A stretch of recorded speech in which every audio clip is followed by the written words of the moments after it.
I'll start with introducing myself. Hello, I'm Lynn Henson, Division Manager in the Planning and Development Department at the City of Houston. And I want to welcome you, everyone, to the Neighborhood Resilience Planning Meeting for Independence. The Neighborhood Resilience Plan is focused on bringing additional resources to communities in Houston.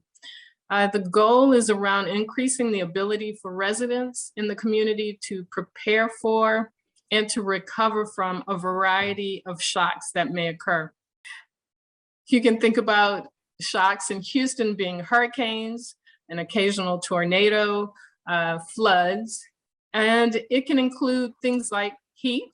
We're experiencing extreme heat right now. Resilience also includes things that are important to the community. So not only climate-related events, but things like having equitable resources, increased economic development, modernizing the infrastructure, and even social empowerment. I want to take a second to recognize Councilmember Carla Cisneros is with us this morning. And there are a number of people in the room. Are there any other elected officials that are with us this morning? I just want to go over some housekeeping rules.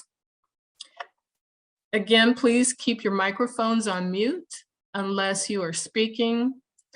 If you'd like to speak, please raise your hand and we'll have team members recognize you to ask the question that you might have.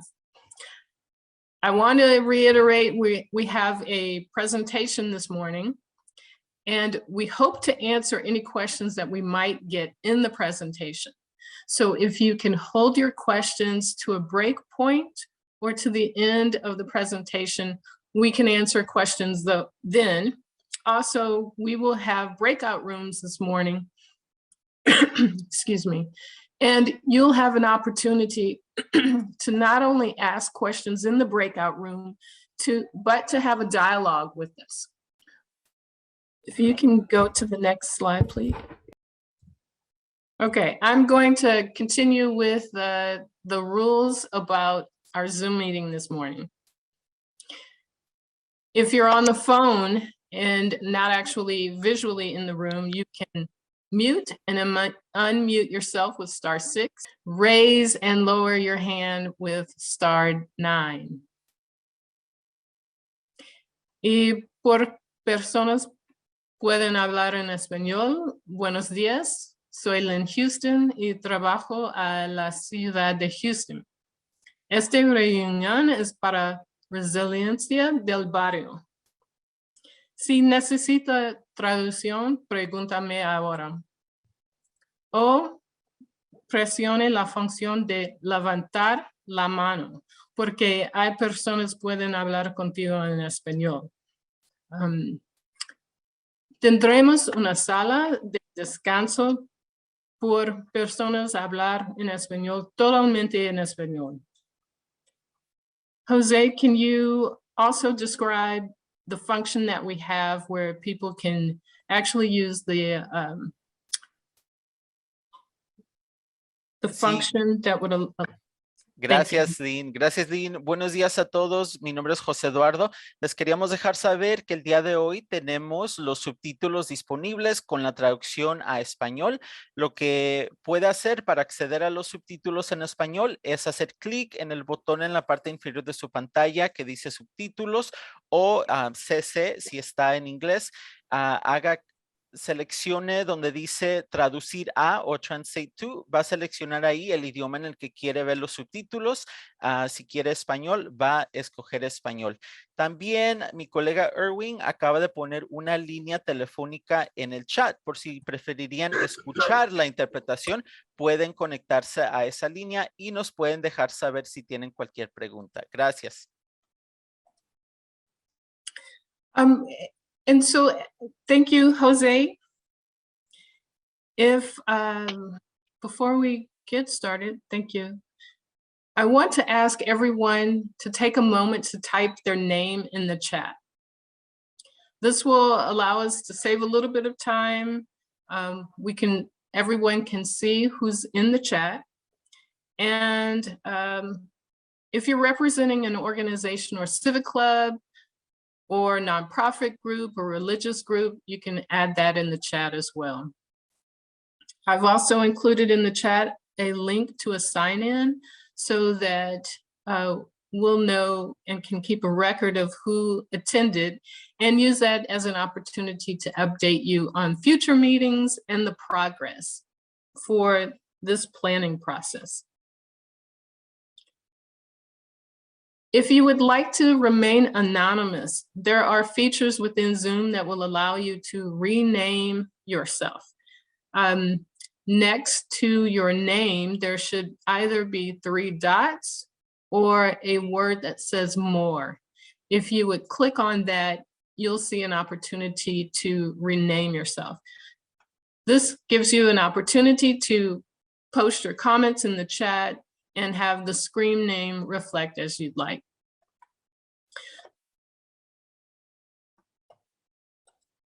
Part of the presentation this morning will be about discussing exactly why we're here. What does Resilient Houston Plan mean? What is the framework around the Resilient Houston Plan process? We'll also go into objectives of the process and the climate impacts as they affect Independence Heights. After the presentation, we'll go into breakout groups. This will give everybody an opportunity to, again, talk directly with the facilitators, to voice any questions that they may have and have them answered, and to give us feedback about the reason why we're here, to talk about resilience in your community. We'll come back to this large breakout room and discuss the highlights so that everyone can get a sense of what the main points were that were discussed today. And finally, we'll wrap up the entire meeting talking about some city resources. These are resources that already exist and are available for the community to be able to use regarding improvement in their community. If you can go to the next slide. So this meeting is just for Independence Heights. I want to acknowledge that we recognize there are many neighborhoods across the city of Houston that need additional resources.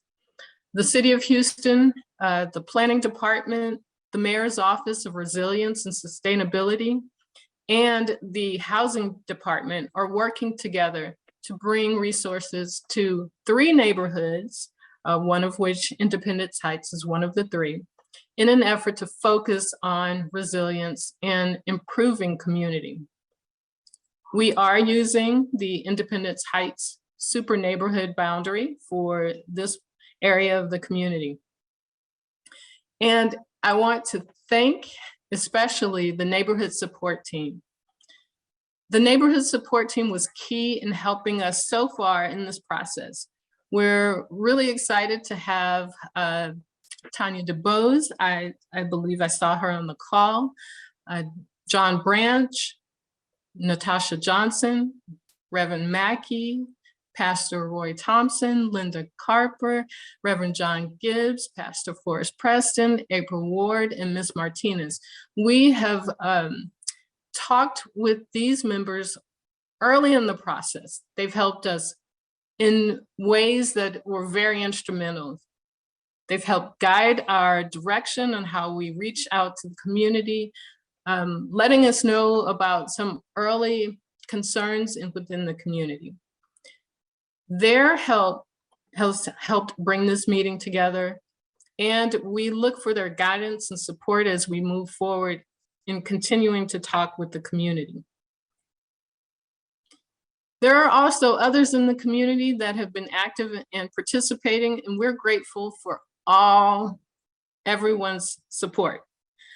This is also an opportunity for this meeting today is also an opportunity for those that may not have had an opportunity to voice their opinion so far. We continue to reach out to everyone. And we know that there have been plans already worked on in Independence Heights. There's been a lot of good work in Independence Heights. We have looked at those plans. We've pulled out information that is important for this process, and I just want to briefly mention a couple of those plans. The Kennedy Zone Action Plan and Toolkit, where CDRC at U of H helped put that together. The Houston-Galveston Area Council's Independence Heights North Line Livable Center Study. The North Houston Highway Improvement Project, that's the I-45 expansion that many community members have been very vocal around this effort. The Market Analysis Resilient Housing that April Ward helped with in 2010, Living with Water in 2020 that the City of Houston led. Even back to 2008 with Houston Hope, there was an Independence Heights Human Services Action Plan and the Independence Heights Quality of Life Agreement that was conducted by List Houston's Go Neighborhoods. So we want you to understand that all of this work is important. We're not throwing the baby out with the bathwater. We are keeping and raising that baby, and we want to continue to grow that baby within the community. We've heard your voice, and these items that help us formulate a plan and help identify implementation strategies, we want all of this information to bring the plan to life. Next slide, please. I want to take a moment to introduce who we are. Margaret Wallace Brown is the director of the planning department. I have not seen her show up in the chat yet. If you are here, Margaret, please say hello. But she sends her greetings. And as I call members, if you can turn on your camera and wave. Jennifer Oslin, the deputy director in the planning department. Marcus Tucker, project coordinator.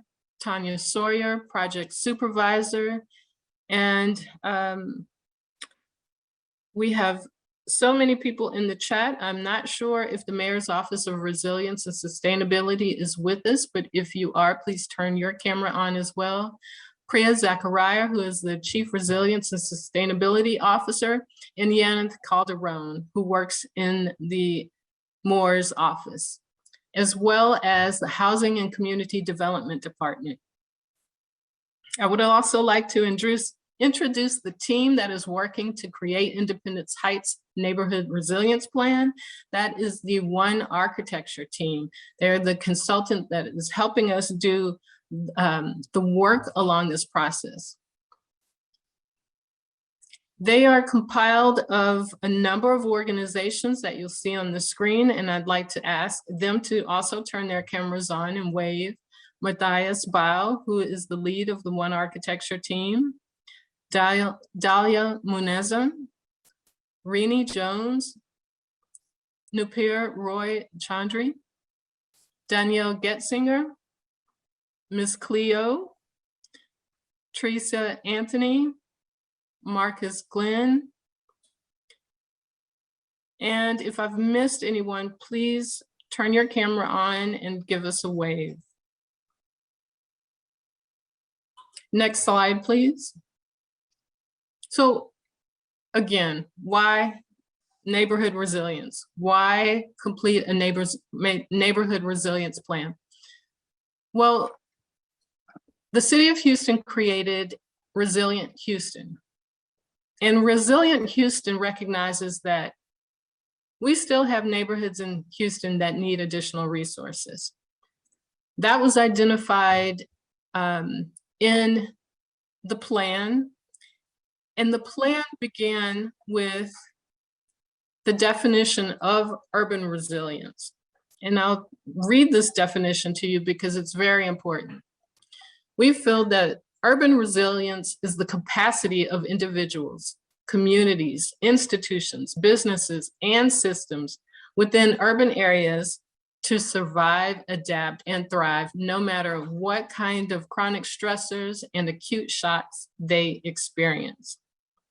I want to highlight that the second chapter, next slide, please, in Resilience Houston, focuses on neighborhoods. It's all about creating safe and equitable neighborhoods, because neighborhoods are the heart of the community. Resilient Houston recognizes all 88 super neighborhoods across the city, and that all 88 super neighborhoods have different resilient needs and priorities. This can include flooding, air quality, mobility, economic development, safety, health, housing, mobility, infrastructure modernization. But this also recognizes that each community is different, and that means that one size fits all solutions do not work to build resilience. That's one reason why we're here today, because we want to know what is individual to Independence Heights.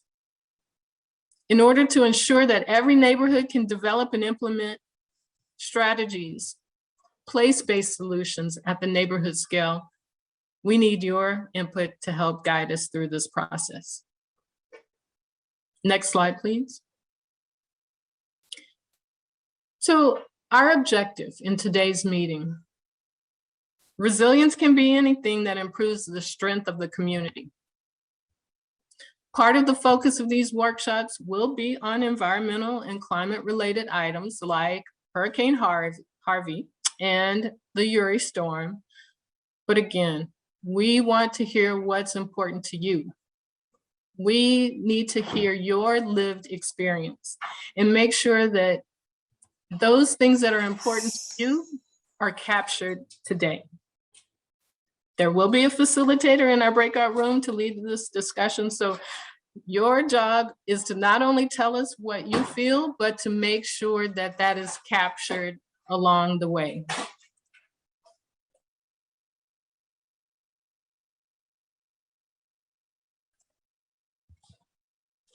Thank you. So your voice at the neighborhood level, the city of Houston with data and input, and the regional environment, all of these brought together make up what we will refer to as the nested scale. All of these are working together to improve the neighborhood. What we've heard of importance to you through previous plans and in this process includes flooding, heat, resilience at the neighborhood level, for example, displacement. These are some of the things that we've heard so far. The goal of this nested scale is to bring infrastructure, economy, improved ability to respond to climate impacts, and improvements overall in Independence Heights. Next slide. A little bit about the timeline. This is an overview of our process. And this public engagement portion of the process actually began in March. We started talking with the neighborhood support team members, and now we're actively in the public engagement portion. Tonight's engagement and past meetings help make up all that process. So the first public meeting portion includes the neighborhood support team meetings in March, the driving tour that we took with Tanya DeBose and Marty Page in May, the neighborhood support team meeting that we had in June, and the public meeting and disaster preparedness training that occurred at the Bella Vista Missionary Baptist Church. Our focus is not only meetings such as this, but actually going out to the community and being at events that the community is preparing. Again, out of all this work, we will formulate strategies and come back to you in September or October at a public meeting and through additional, what we call sticky events. Those are those events that are happening in the community where we come to you. At that September, October meeting and events, we want to confirm that what we heard is what you see in our draft and ask you, did we get it right? Do we need to make some adjustments before the plan is finalized? And third, and finally, in November, we'll bring back the final plan to you for confirmation. Next slide. So the Neighborhood Resilience Plan helps direct neighborhood investments. All of this work is moving in the direction of improvements, of implementing things that you've identified in the past and will tell us today, centered around improving the quality of life, health, safety, and other issues that are specific to Independence Heights. A part of the final plan will include implementation strategies. We are making sure that in this process, we've outlined some strategies that the city can take, that the larger community can take, and even community leaders and residents may be able to take. Next slide, please. So I'd like to turn it over to Matthias to walk us through the rest of the presentation. Thank you, Lynn, and good morning, everybody. And thanks for joining us this morning. What I would like to do today is to talk a bit more about the sort of objective of the project, and I think Lynn has talked about many of them at a higher level already, and then sort of lead to what we're going to be hopefully talking with you about in the breakout room, so that we can hear from you what your concerns are, how you understand the challenges of the community, but also the potential of the community. Lynn already said that the objectives of the project are really centered on building on all the efforts that have happened in the community already, and to make sure that the community can develop and has the capacity to implement the necessary measures to build its resilience. And that's why we're having this planning process. And another thing that we found out, it's really critical to make sure that we create good communication channels between the community, the city, the state, the county, for the community to be able to articulate clearly like what their concerns are, what their ideas are, and make sure that we can direct the resources towards the community. A third element that is really important for the project is we want to identify and firm up the capital improvement projects for the neighborhoods, as well as the different social programs that can support the resilience. We all know that resilience is often achieved best to a good combination of physical measures, as well as a sort of strong social cohesion in the neighborhood. It's people who build resilience. And then with this plan, we want to lay the groundwork for long-term actions that can help transform the neighborhood. Let me go to the next slide. And then in earlier conversations with the NST, with the neighborhood support team, with community members, they've often asked, we've had so much planning already. How is this plan different from the earlier plans? And we try to summarize that in a number of ways. One of them is, this is where all the different plans come together and are taken up by the city, led by the city of Houston, to address floods and climate resilience at the neighborhood level, with the real goal of directing resources to the community.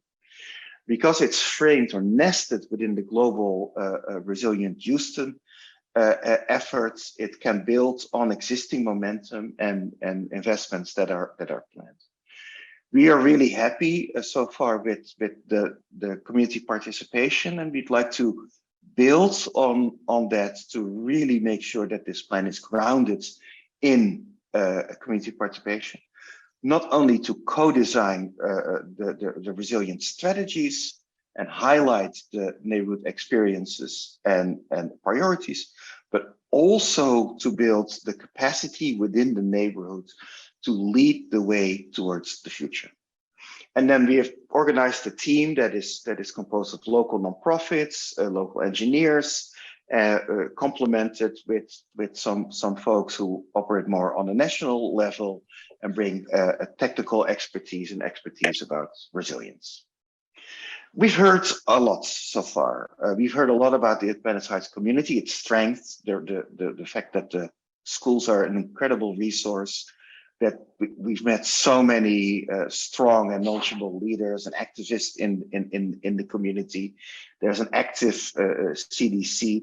And of course, there is a strong sense of community, a strong culture within the community, which has a long and really unique history within Houston. I mean, Independence Heights says it all. The historical Black neighborhood that was built here is really an incredible asset. And we also learned that many of the residents have created a support network for disaster recovery. There are exciting community gardening initiatives, and there's a culture of neighborhood-specific businesses. At the same time, we've heard a lot about challenges and unmet needs, about the red tape in disaster recovery, about the fact that Harvey is not over. And really one of the things that we often learn when we think about disasters are not a thing that happen in one moment and then they're over. They are long-term processes. They have a sort of history coming, but they also linger on long after the event itself. And that's difficult when residents are overburdened to meet daily needs. There's challenges on healthcare, on housing, and there's also, let's be honest, some planning fatigue. There's a loss of business and economic opportunities for the community that has been here the longest, and we see other people moving in. We see increasing development, and we also see tension there that the newcomers are putting undue stress against the existing residents. And then there's a number of challenges about big infrastructure projects around the Little White Oak Bayou, and sometimes it is not really clear who. That's at least what we heard from the community. There's no good sense of who is responsible for addressing the stresses and shocks, and that needs to be cleared up. And so that's the basis from which this conversation starts. But on the background, of course, there are these changes in the climate. We know that there's increased precipitation, there's increased rain bombs happening. We've had, of course, many huge events in the last decade, but that's only going to increase. And what sometimes is maybe even more worrisome is the increased heat. We are having hot days now, but that's also going to increase. Of course, it will depend a bit on the ability to keep greenhouse gases out of the atmosphere, but we know no matter what, it's going to get hotter, and it's going to get hotter longer, and that's a real problem, because it means real risks for the community and for the community's health.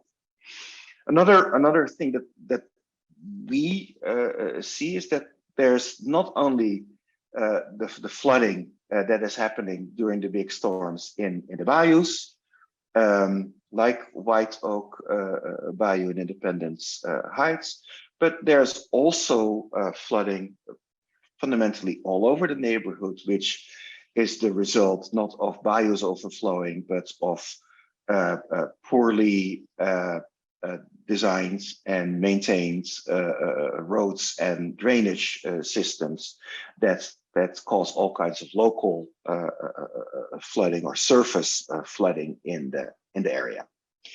So what we want to do today is, after this introduction, and apologies for taking a bit too much time, is to go to breakout groups. And in these breakout groups, we would like to, we've talked to many of you already. We've done a lot of research creating maps, looking at scientific reports and at all kinds of models. So we know a lot already, but what we want in these breakout groups is to help you understand better what your lived experience is with the different climate stresses. We want to understand where flooding and heavy storms have impacted the community, but also, more precise, have impacted you. Tell us where it floods, because we all know that models and science doesn't always capture everything. What we also really want to know is, how does extreme heat affect you? We are starting to realize how destructive extreme heat can be, and we'd like to understand better how it has impacted you. Where is the ability to cool off? Where do you go? What are the challenges with the energy bills, etc., that come with extreme heat? And then we'd like to hear more about what happens during and after a winter storm Uri. The city is working on what is called a needs assessment, in which they would like to understand what happened during this storm, so that they can develop policies and investments in order to make sure that future storms don't wreak all that havoc. And then lastly, in a sort of second session, we'd like to understand, what are the assets in the community to help you deal with all these problems? What are the organizations or the places that you go to, or where are there no places or no organizations or no people to go to when something really bad happens? And so what we'll do is we'll split out in a number of breakout groups, and I'll defer to Lynn to talk a bit more about how many, depending on the people that we have here, and then spend about half an hour, and we've guided this with some maps and some questions to have a conversation about all these issues. And where we really hope that not only the people that have been part of the planning process already through being in the NST, but also some of the people that might not have been part, but that are just sort of new to this conversation, will help us understand what their lived experience is. With this, I would like to give it over to Lynn, who maybe talks us a bit more about how the breakout groups will be divided. Thank you, Lynn.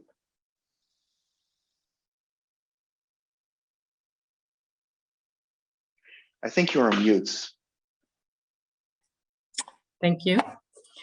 Based on the number of people that we have in the chat, looks like we'll have 2 breakout rooms, and Nupur will be able to turn on the feature so that in a minute or so, everyone should automatically go into the breakout rooms. So if you'll just hold on a second, and I'd like to check in with Nupur to see if that's ready.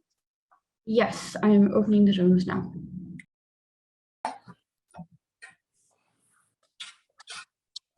So can we spend just a second to go around the room and just your name and who you represent, so that everyone will know who's in the room? And I'll call out names that I see in the order that they show up in my window. William Hamilton. Yeah. What was the question? Yes, Mr. Hamilton. Yeah. Did you have a question? You want to make a comment?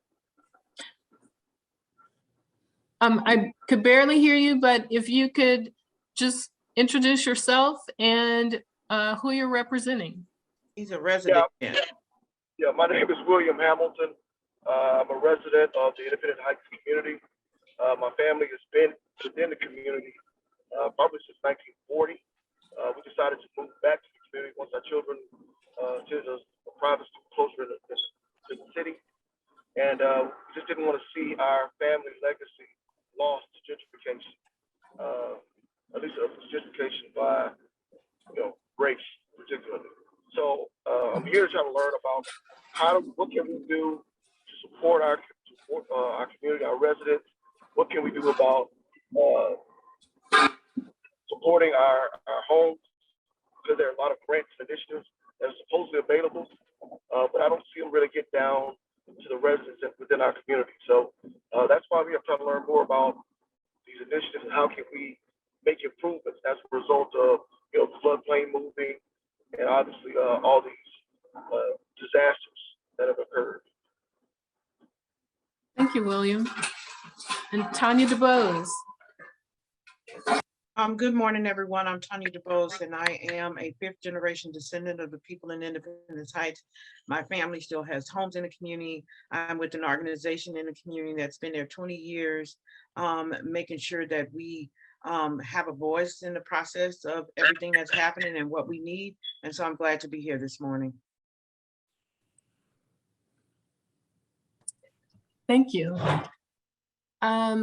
Sorry about the interruption. My dog wants to be a part of this meeting. Paula Walker. Hi, I'm Paula Walker. I represent the City of Houston's 311 office. Thank you, Paula.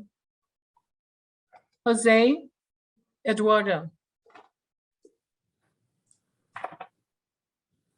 Hi, good morning, everyone. My name is Jose Eduardo Sanchez, and I'm here supporting with language access. Thank you. Thank you. Teresa Anthony. Good morning, everyone. I'm collaborating with BUFTEX, Black United Fund of Texas, to facilitate this process. Thank you. Kim Bowie. Good morning, everyone. I am Kim Bowie. Last name is pronounced Ihedibo, and I am representing, I'm coming in as a neighbor today, or a neighborhood member, and also a leader at True Light Baptist Church. I am a third generation Independent Heights resident, and we live about 2 blocks from the bayou that runs along Airline. And so we've seen it come out of its banks. And so kind of today, my thought process is just to kind of share that experience, some of the things that you think about, and just maybe like ideas that we can share about things that, so in my mind, I'm thinking generators, I'm thinking water, I'm thinking, how do you help people get those things right away? And that's where our church also, we've been one of those places you can stop by. But the question is like, how can you do it maybe that same day or days closer to the trauma so that people can have some relief? So that's why I'm here today. Good morning. Good morning. Reverend Ray Mackey. Thank you, Lynn, and good morning to all. I am Ray Mackey, and I serve as the community chair for the Independent Heights Baptist Pastors Alliance, which is an alliance of about 30 churches within the community. We also work collaboratively as an ecumenical group as well with other denominations. I'm also a legacy descendant of the original founders of Independent Heights, William Mackey. And I am a heir to property in Independent Heights. I was, just a little side note, was married at the oldest church in Independent Heights. I was ordained as a minister in Independent Heights. And so I have deep roots and ties to the community. Thank you, Reverend Mackey. Yes, ma'am. Amy Van Bokel. Hi, yes, I am here because I live in Independence Heights and I just heard about this. I'm not sure how long ago it was announced, but I'm very interested in stabilizing the housing in the neighborhood and correcting the flooding that's caused by the culvert that was installed in the 1960s. Thank you for being here. Nupur Roy. Hi, my name is Nupur. I am an urban designer with One Architecture, and I'll be helping Lynn out with Zoom logistics today. Thank you. Marcus Tucker.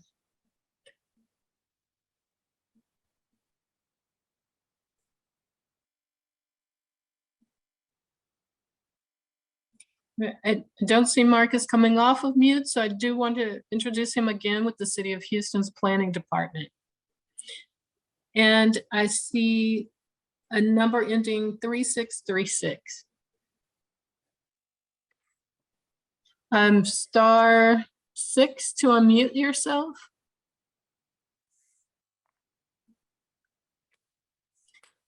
And a number ending 3438. So that's Miss Fanny Haynes. She is a descendant of the original founders in Independence Heights, a long-term resident.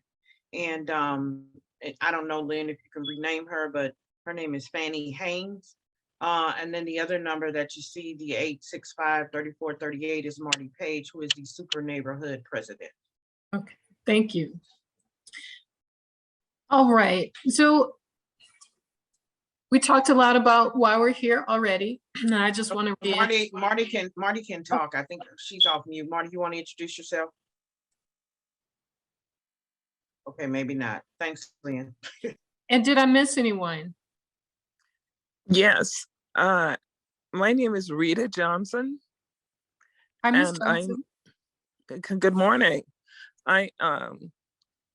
Well, I will be a resident and within the next couple of months. I am the fourth of the fifth generation. My daughter owns the home that my grandmother built back in the 40s. And I really had some questions because she was offered some assistance on repairs on the house, but that kind of fell through because of COVID. But now we're in the process of just doing it ourselves. But I will, my daughter, which is the fifth generation, owns the house, but I will live in it because it's more home to me. Yes. And again, the assistance that is provided comes out of the housing department. I'm going to ask Tanya to take a note of your name and reach back out to you. We'll be able to connect you with the person within the housing department that can provide more information on the support that's available. Can I get her name again, Lynn? Her name is, the owner of the house is Norita Johnson. Okay. Would you mind dropping in your email or information to contact you in the chat? Okay. Thank you. Tanya, I also have Norita's contact information. Okay. If you don't get it, I do have her information because she's been really patient with trying to get that home fixed and they're moving forward with it. So I'm excited about it. Okay. Yeah, yes, we just decided to go ahead and do what we had to do to get it done. Yes. Well, I'm glad you're coming back to the neighborhood. That's wonderful. Yes, it is. I'm excited. So what we're doing in this breakout session is talking about past impacts of climate events and talking about community resources. I do want to state that normal guidelines for meetings, we want to respect everyone's voice and give everybody the opportunity to be heard.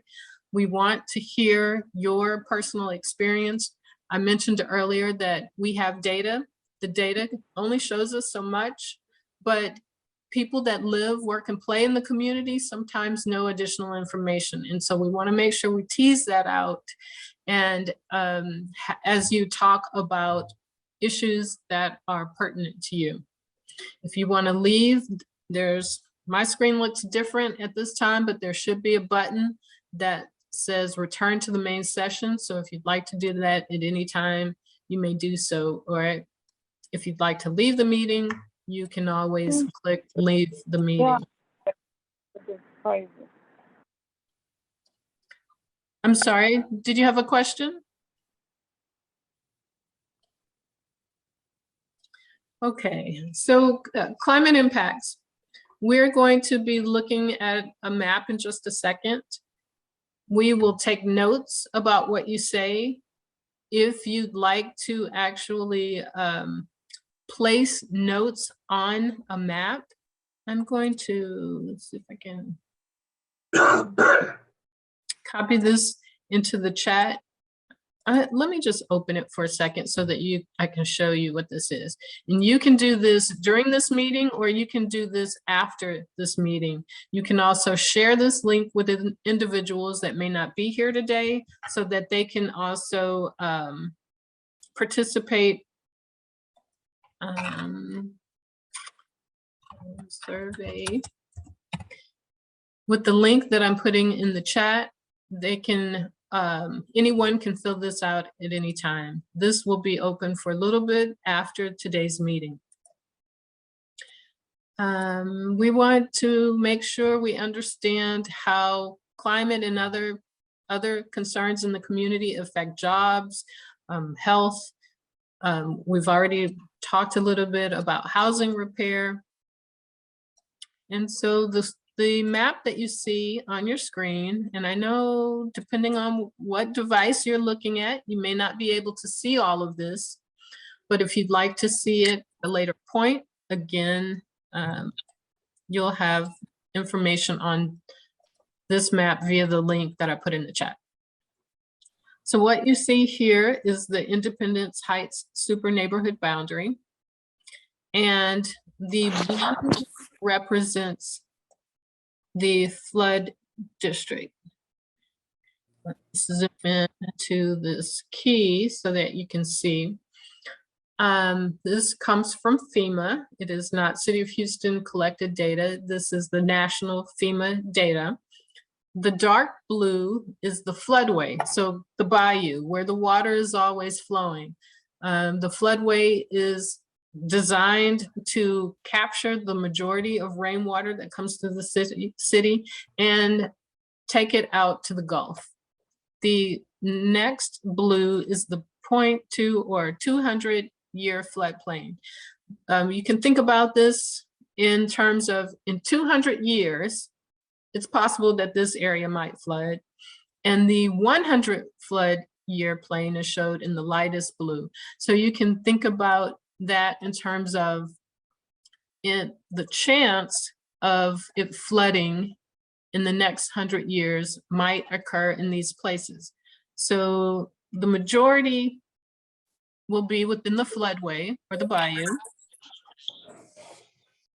And then in extreme rain events, that flooding may and has in the past, the data comes from past events and some other analysis, leak over into this darker area and then finally in this light blue area. So I'm going to navigate around the board so that these are some of the comments that we've heard already. Houston's neighborhoods are at risk of different types of flooding. Harvey demonstrated the effects of compounded flooding. And what we're going to do today, right now, is if you know of other issues, and we're talking specifically about flooding right now, where it floods a lot, let us know. We can place a pin on it during this discussion. You can tell us street names, you can tell us landmarks, and we'll note all of that down. One, where it floods when it's raining, and where you experienced flooding. So it may not be next to the floodway, it might be somewhere else in the neighborhood.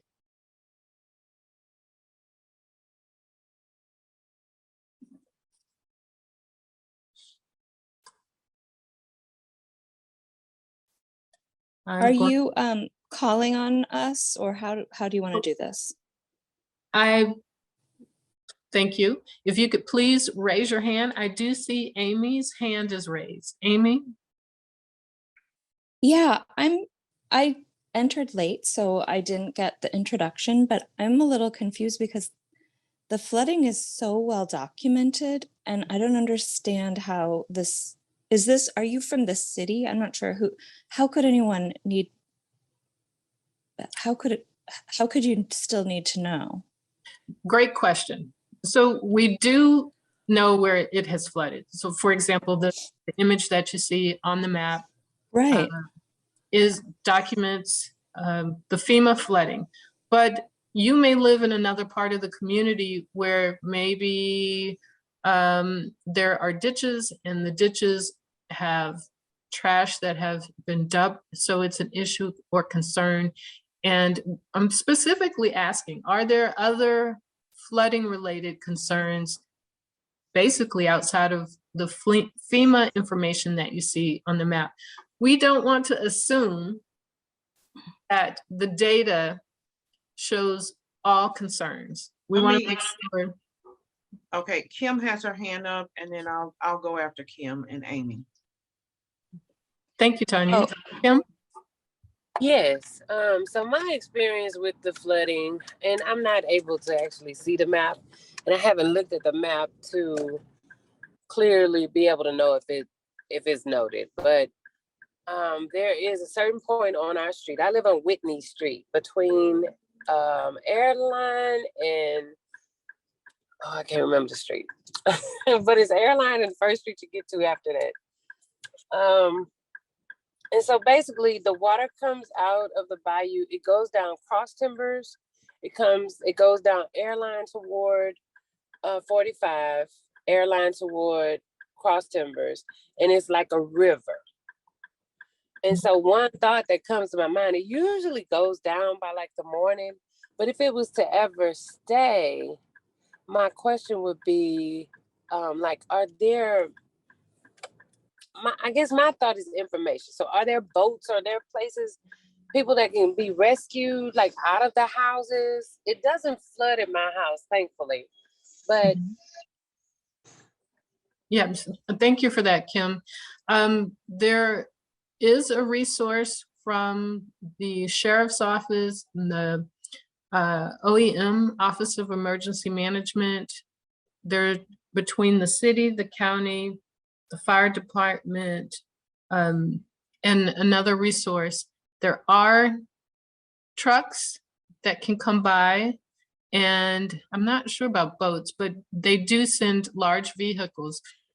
One thing we want to do is make sure that that information is, I don't have the phone number in front of me, but there's a phone number that you can call in emergencies and times of flooding. So we will make sure that that information is shared back with this group, as well as to the community, the larger community.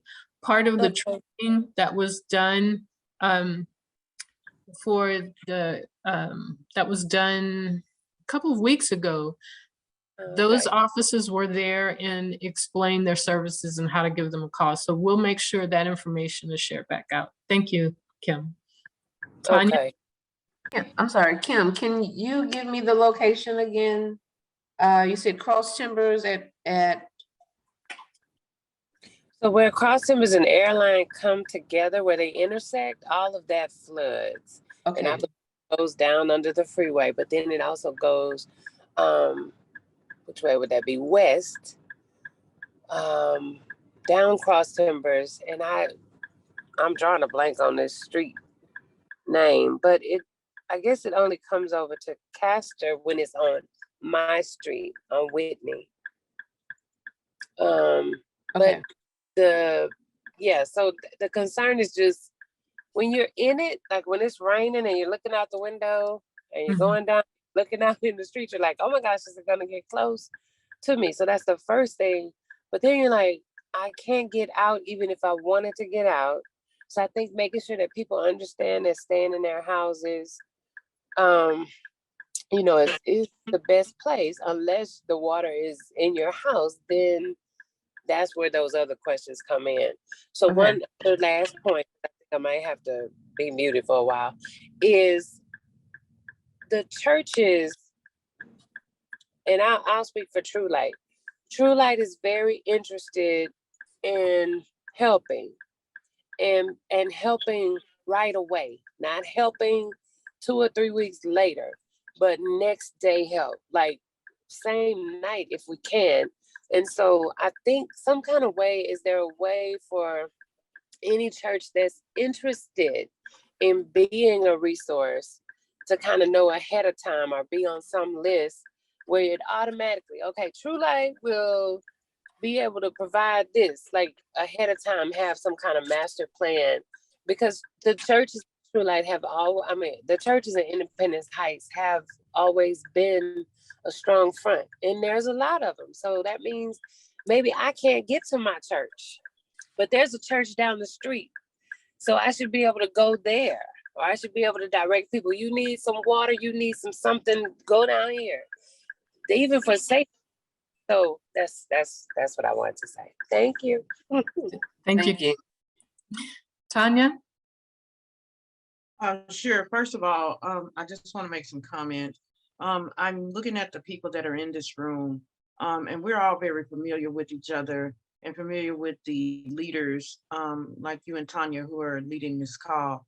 I'm very concerned about the other room and who's leading that, and making sure that we have diverse and equitable representation in both rooms. I'm getting a lot of text about how these breakout rooms have happened. And so I want to go on record making sure that people know we spoke up about that. The other thing that I will say, when you asked, are there any flood episodes or things related to floods that happen that are not listed on this map?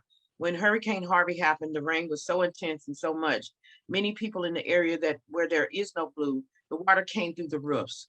And they came through the roofs because those people had deferred maintenance, may not have been able to get a bank loan so that they could get their roofs fixed. And so when that heavy water came, it came in through the roof. So what we're seeing in our case management, we're seeing people who are not in this flood plain or flood zone area. They actually got hit because the water came from the top. And what that does, Lynn, is it complicates the situation when it comes to insurance. Because if you have flood insurance, of course, it's got to come from the ground. If you have other types of insurance, then you may be able to get your roofs fixed, because of the water coming from the top. And so there's so much more to resiliency and being able to bounce back as a community, and making sure that the residents in the community have the ability to bounce back. And so I want to make sure I go on record, because there are a lot of people who are in that area who cannot get on this call. They had a very hard time trying to dial in. And so I want to speak up for them. And if you need specific addresses, Tanya, I can definitely give you specific addresses. We have about 30 people in that area that we're trying to help get their homes fixed. Thank you. Thank you. Duly noted. Thank you. I see Reverend Mackey's hand. Yes, I just wanted to respond to Kim, and good morning, Kim. So nice to hear your voice and hear you on the phone. Hadn't seen you in a while. I just wanted to respond to you in regards to the churches. Your pastor, Pastor Halley, is a part of the Independent Heights Alliance, Ministers Alliance. And so as a part of our strengthening the alliance, one of the things that we're focusing on is our emergency and resilience plan of the churches. As you mentioned, we already have a plan that's in place But one of the things we want to do going forward is to reach out more from an ecumenical standpoint, as you mentioned, to some other churches who are not a part of the Alliance, perhaps on the east side of Independent Heights or the north side of the neighborhood, to incorporate them in, in actual the emergency plan. So it is duly noted. It is in discussion. And so we just figure out how to make it more effectively, should the next, or should I say, when the next, hurricane or whatever the situation is may arise. So just wanted to respond to that. Thank you. And I'll dip in and let you guys know the same map that you see on the screen. For those of you, and I think Kim, we were able to become a collaborative community because of our disaster project. And so I'll resend that map out to you where it has all of the churches, and it has the areas where if you live in that area, this is where you go for help. And Marty may be trying to say that, but I wanted to let you know we already have a map like this and it's divided up. So I'll send that to you. Okay, great. Yay. Right. Thank you. Good morning. And one of the maps that we have Good morning. in this room also has churches identified on it. Yes, hi, who's speaking? Me, Marty. Oh, hi, Marty. I see your hand up. Yes. How you doing? Yes, good morning to Kim and to everybody else. I've been trying to get in for a minute. Yes, we do have a plan in order. However, our plan is only as good as our support system. So yes, we would like the sheriff's office and different other entities to pay more attention to us. And that is the reason that we have John Branch, and that John Branch works so hard. Now he's got precinct 1 on Cross Timbers. So I guess after the plan is revised, that will be our go-to place. But we have all of our churches on a list. Some of them will drop off for water, some of them will drop off for food, some of them will drop off for ice, and we have a contingency plan. As a matter of fact, I believe the city of Houston looked at our contingency plan as an overall plan. But we still need help. That being said, we need help putting our plan into focus. We need help putting our plan into action. So yes, we do need help from other entities, but we do have a structured plan in place for our disasters. Okay. Thank you. Mm-hmm. Okay, any other comments or questions on the flooding map? If not, I'd like to move to extreme heat and extreme cold. I just want to say, I just replaced a broken water pipe under, at the front of my house that is due to the extreme heat and the dryness of the ground, and my water coming to my house broke. My water bill is not at a place where I'm happy about, and it costs to have that repaired. So there are many different issues and concerns that come out of extreme heat and extreme cold. So if we could talk a little bit about how that might affect health, how that might help affect your job or expenses, and I'll start off with some of the questions that you see on the screen. How did Uri impact you and your family? How did you address those challenges or impacts? I see Rita's hand up. Ms. Johnson? Yes, my hand was actually up concerning the flooding and the churches. My biggest concern is, I guess, shelter. Where would we shelter if we see that the flooding is going to get out of control?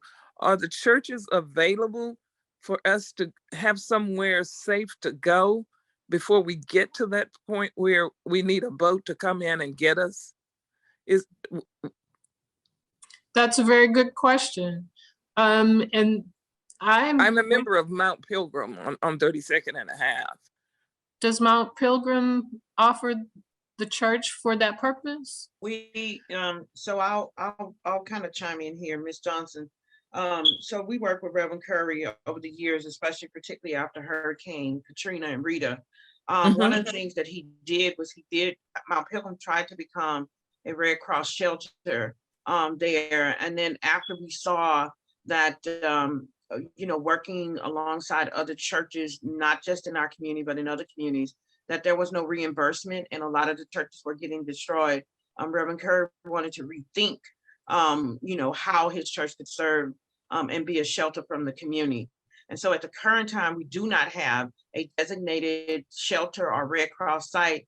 Ebenezer is not on the call this morning, but that is a site only for distribution. So to answer your question, Ms. Johnson, we do not have a designated site where we can go. Okay. And this is great timing because the city of Houston is finishing a plan for what is called lily pads. You may have heard about lily pads, and that is a designated site within a community that people can go. So we can mark that definitely as something that's important for the Independence Heights community. How can we get a designated site? Where will it be? What will it look like? So thank you for that question. And so back to the questions, Lynn. Yes. Okay, so I do want to give some context and some information regarding our experiences with with Winter Storm Uri. So our office actually has a case manager who is responsible for making sure that any people who are impacted by any disasters, any storms and things like that, that we register them so we will know where our people are getting help and where they're not, and we can then advocate as a community for them. And so when it came to Winter Storm Uri, 4 to 5 homes on every street were impacted. Many of them did not have running water because their pipes burst. We were able to get out and get supplies to people in the community. Esther Soul Food actually did 1,000 meals to feed people hot meals that week so they take their medicine. We also purchased large 600-gallon water tanks, went around the community to make sure every day that they have water. Currently, we are in the process of still trying to help families who don't have, because of the water, the gas lines, it affected the gas stoves. So their ability to still cook has been impacted. I would say currently on each street, we still have maybe 3 homes that still need repairs. Some people may have running water, but it's only cold water. It's not hot water. I don't know how those systems connect with the hot water heater and the stove when the pipes burst, but those are some of the issues that we do have. I will also add that part of our work with the Long-Term Recovery Committee at the United Way, we're seeing this across the city, so we know we're not an isolated community with these issues. One of the things that we do see is that there has been no funding specifically designated for Winter Storm Uri. And I think that that is something that's still a need, that we need to have some type of funding that is available for that. And then you also have to take into account the supply chain. And when we were able to send out plumbers or get estimates for people in our community to help at least get their water running, getting the actual supplies were an issue. And so for those reasons, we're still seeing a backup. We're getting ready to start school again. And I want to just kind of make sure that people understand how this really connects at level 2. Many of the kids in the community don't actually, they're not getting hot meals. Our seniors are not necessarily getting hot meals. So when we talk about additional needs, we still need Meals on Wheels to ramp up in the community so that our seniors can get hot meals. And then we do have some churches like Ebenezer doing feeding programs. Billy Williams with Christ Missionary, they set up to do feeding programs. And so there's all these other needs that happen because of Winter Storm Uri, the inability to have hot water, the inability to cook. And so as community organizations, we're trying to help meet those needs there in the community. I don't know if Reverend Mackey or Marty want to add anything to that.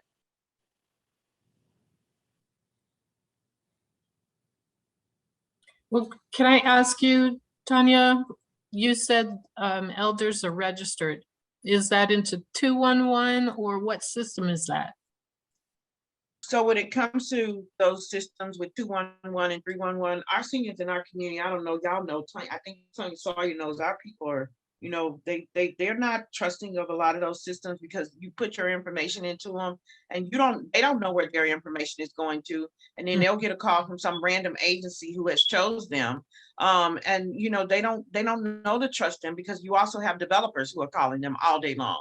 And so when they register with 211 for the evacuation, that's something that may be different, but I will tell you in terms of calling into the system and registering so that they can be chosen for help, they're not very encouraged to do that for that. And I know the long-term recovery team is now coming up with a uniform form that people sign. That is why we stay at the table, because we want to make sure we're representing the interest of all of the different communities and what are barriers and what people see as mistrust, so that we can drive and you know, really sway those conversations to be what the current residents need. So to answer your question, no, these people are not going necessarily into those systems for those reasons. Okay, it is the system that you've mentioned something that we can share with others, or is that distributed within the community? So there's two systems. So what we did as a part of our work in 2008, we created a community disaster project. And with that community project, all of the churches and the schools, everybody came together to talk about how do we meet the needs in the community. As Marty has mentioned, we have our CERT team. CERT has a boat. They can go out and rescue. Marty and John and their team, they go out and they clean our ditches, make sure that, you know, the bayous are clean and all of that. And so the other thing that happens is we're part of the long-term recovery team that is open to everyone, Lynn, who is doing disaster work, whether it's short-term or long-term recovery. Many people leave after, you know, short-term is done and people are stabilized, but the work is still ongoing, which is why we still have case management in our community. The system, can you share it? You can share it. It is at the United Way, but I will tell you that they are really specific about repair agencies who are doing repairs like Rebuilding Together Houston, SBP, those types of agencies. And then there is a case management component. I think there's someone from the city that is in that system, but it is something that can be shared. But they will have to definitely qualify to actually be at the table for it. Okay, thank you. Reverend Mackey, I see your hand up. Is that from your comment before, or do you have another comment? Just a quick time awareness, Lynn, it's 10:23. Thank you. And how much more, I'm sorry, how much more time do we have? Meeting is till 10:30. Thank you. So I want to wrap up. Are there any other flooding, heat, or the questions that you see on the screen are around community assets? I'll just read these questions out loud altogether. What community resources are available and how are they used? Where did you go to receive assistance during Harvey or COVID or other storms? How would you prioritize the needs of the community? And we've been answering these questions all along. So I'm going to ask, is there anything else that we missed or need to make sure that we capture before we move out of the break room? On anything, Lynn, or on flooding? Anything. So I will say I am concerned about the heat that we're dealing with now. I mean, you know, whoever thought we'd be dealing with, you know, heat emergencies, you know, in this as a part of this. And I know there's a lot of talk about climate change. The buzzword resiliency is all out there. A lot of people in our community don't even understand what that means. And so what I'd like to say is that, you know, we attribute these things to sustainability, and sustainability to me is being able to meet the needs of the people who are currently there, but also to make sure that our community is around for future generations. And so I would say that when we talk about challenges and solutions that have been identified in the past, I think some of the language that we see come out of government and local municipalities need to be more community friendly for the average person. Also, the context and cultural competency of the people who come into our community to provide help. There's a lot of training around cultural competency that needs to happen to really understand how to communicate with our community. And they need to understand the mistrust that has been there over the years. When we talk about what needs are still unmet, of course, we talked about not having a facility for if we need to go somewhere, and because the water is getting high, that's still an unmet need. I think the other unmet needs stem from the need to fix the culverts under 16 so that our community won't flood. Also the need to, when funding comes down from the federal government, making sure that that funding gets to the local level to be able to penetrate and make sure people are fixed, i.e. the home elevation money. None of the people in our community got that home elevation money. It all went to Meyerland. And so how do we make sure that our people can qualify and that the local municipalities don't set the standards so high that our people can't qualify for their services? I thank God for the Biden administration who removed the barrier where people had to show that they owned the home. And so now we're working with Lone Star Legal Aid, who can help people be able to qualify for the disaster assistance, even if the home is owned by multiple heirs. And so, Lynn, I would add legal in there too, to make sure that we're addressing those heirship the needs that really are a barrier to people, still having these unmet needs. When you ride around our community, you'll see a lot of homes that are still in need of repair. People aren't living there. Those people don't have a place to go. How do we get them back home? That is our number one question every day, is how to get that done. And we cannot do this work without the city really listening to these residents, really drilling down to the community level, speaking in a language where they can hear you and be able to feel that they can trust you in their response. And so we're happy to work with you guys on that, but we needed to be very serious, because if we bring in partners that are creating distrust, then we are, people don't trust us. And so those are some of the things that I still see that need to be met. And I'd love to hear from other people to chime in. I see Ms. Johnson's hand up. Yes, and I heard her mention something about ownership, because we do own the property, but we're unable to get any assistance. It's not heir property, we actually own the property. But another concern that I have when it comes to the heat, and this is something that I personally know of, and I don't know how you can make people be honest, but the city was issuing air conditioners for seniors, but I personally know of cases where those air conditioners were going to people that actually did not need them. And I think it's so unfair for people that really did need them. But in my opinion, if you drive up to a house that has central air that is operating, you should not leave an air conditioner at that house. Yes, noted. Thank you.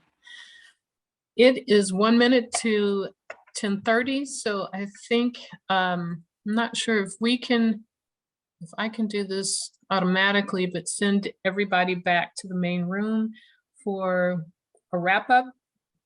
Yep, I'm going to do that now. Okay, thank you. And how do I get a copy of the map? Because I can't see it. We will have those on the website, and if you give us a call at the main planning department office, we can get you copies of those as well. Okay. Oh, Lynn, before you leave, we need a representative to talk about the main takeaway from today's session. Do we have a volunteer? I'm happy to do it. All right. Thank you. Thank you, Tanya. Okay, in about 25 seconds, everyone will be automatically shifted back, or you can even click the blue leave the breakout room if you'd like to go ahead and do that now. About 15 seconds. First is to understand the climate impacts, to sort of map the locations of frequent flooding, and to hear from you how flooding affects well-being. What does it mean for jobs or job security or the ability to get to your job or to get to other places? What does it mean for your health, but also the healthcare cost or the cost of repairs? How does that maybe stress your household or your block or people that you know, and really understand the sort of lived experience. And we have two ways of going about that. I have in the next slide some maps that people can talk to. If we feel that there is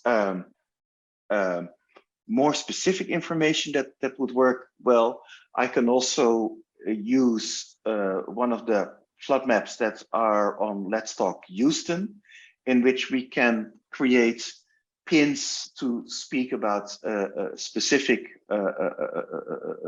locations. But what I'd like to do first is to sort of show you the flood map as we have it on of Independence Heights. Of course, you see the dark blue around the bayou. We see specifically in the southern southeastern parts, of course, a lot of deeper flooding, but we also see quite a lot of in the light blue.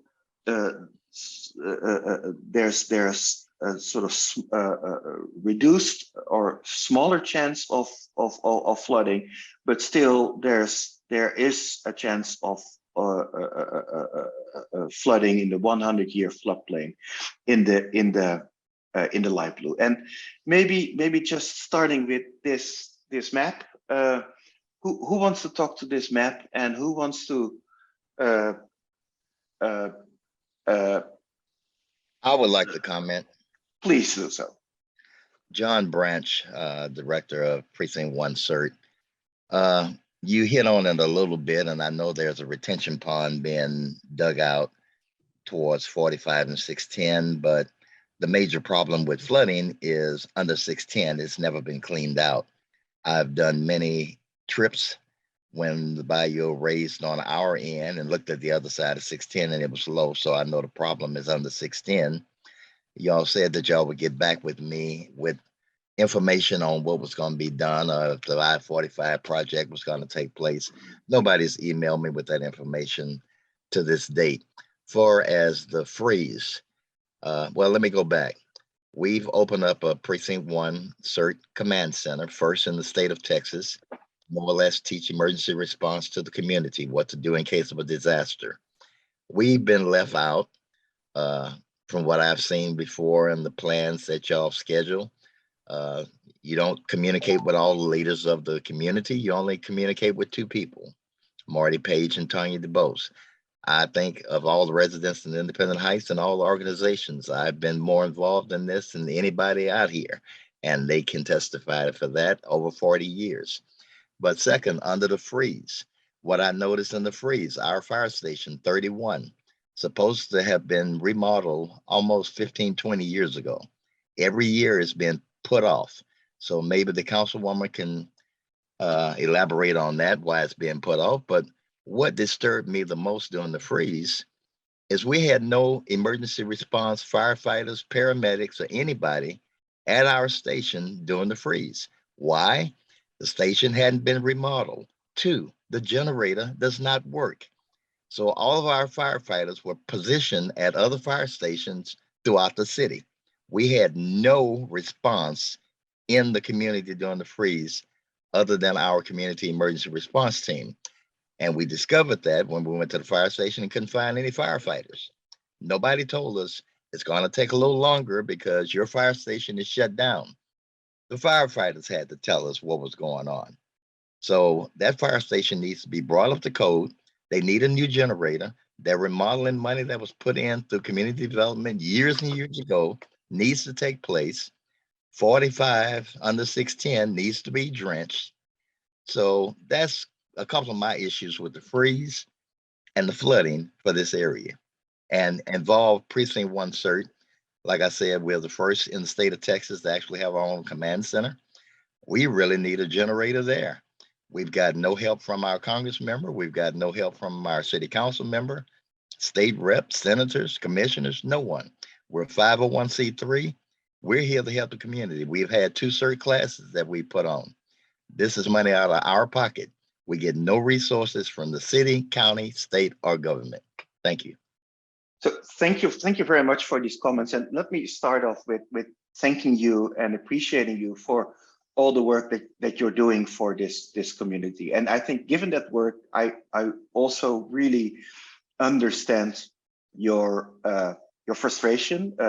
For instance, also the frustration that you now express about this planning process. We understand that things often seem to take a very long time, and sometimes even communications seem to take a very long time. It is a challenge to let's say align and to even sometimes get information about the different planning processes that are taking place. But we're working hard on it, and we'll get back to you. And thank you also very much for the specific information about the need for a generator, for upgrade of the fire station, etc. So thank you very much, and apologies for not being able to respond with the speed that you would like us to respond with. Can I give the floor to anyone else? Yeah, I'd like to go. Thank you. How you doing? My name is Danny Asbury L, and I'm the artist for the Whole Foods mural that's there.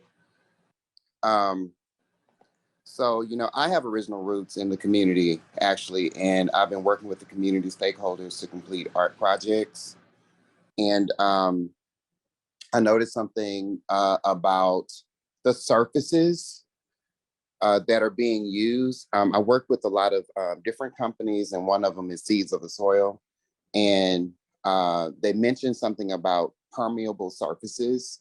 And so when you're walking all down Independence Heights, you see nothing but concrete everywhere, you know, and the place is not built to bind with nature, right? Everybody's just going there. They're just putting up their structures, just doing their own thing without a group consensus. And you can kind of tell when you look at some of the newer homes and the newer developments, you know, nature hurts too, right? Nature has feelings too. I know it sounds like a Captain Planet cartoon when I say that, but it's an actual fact. So the thing is, if you're not, you know, for every tree that's cut down, if you're not putting more trees in, or if you're not looking at other sources like hempcrete, right? Instead of concrete, hempcrete is very absorbent. You know, it can absorb the water. It can do all these things. And I know this, you know, and I know often we hear that it's a matter of cost, but at the end of the day, I mean, these small differences are costing lives too, you know. So it's just something I wanted to make a suggestion of. Okay. Hey, Thank you, and I love it. Go ahead. I want to say this is Danielle Getzinger as part of the team, and I just want to let you know that that Nathan Hawthorne has been supporting us through this project with BUF, Black United Fund of Texas. So I just wanted to give a shout out to him because he has been instrumental in all of this too. Oh wow, cool. Yeah, yeah. And Matthias, I see April Ward's hand is up. Yes, I saw that as well. April. Oh, can you hear me? We can hear you well, thank you. Okay. Yeah, I think that, you know, one of the stories that I love, that I hear the most from my neighbors, is that they used to swim and fish in Little White Oak Bayou when the neighborhood was first established. like 100 years ago. And there used to be a community clubhouse along the bayou. And there were some natural feeders to the bayou, like natural ditches. Some have been filled in. And I'm working on mapping them. But, you know, I know that resources have been put into buying out single family homes, but I don't know if resources have ever been put into buying out the commercial developments along Little White Oak Bayou. And, you know, I just wonder if we're looking at it from like an environmental justice perspective. You know, I think that giving the community back that natural resource would be like a monumental change. So if you want to do, you know, if we want to work towards something significant that has a long lasting impact, you know, I think there's a fear that when you develop something if you develop it into something nice, then it'll promote more gentrification. It's a complex web, but it's hard to live here and see so many dollars and resources going into other bayous, you know, where primarily white residents live, and not have that happen here. You know, the previous speaker talked about nature, and I've watched, I've been here for 8 years, and I've watched blocks and blocks of trees get cut down to develop the new high school. I don't know if that was preventable, and you know, I wasn't part of that planning, but I just have watched the natural resources disappear. And if you map it historically, if you go back through time, you'll see that that's fact. So, you know, when you're talking about the trees and things, it's also going to obviously impact the temperature. But the biggest issue that I see is that when I talk to my neighbors, they were once able to go outside and enjoy the natural bayou, and now they're not able to do that.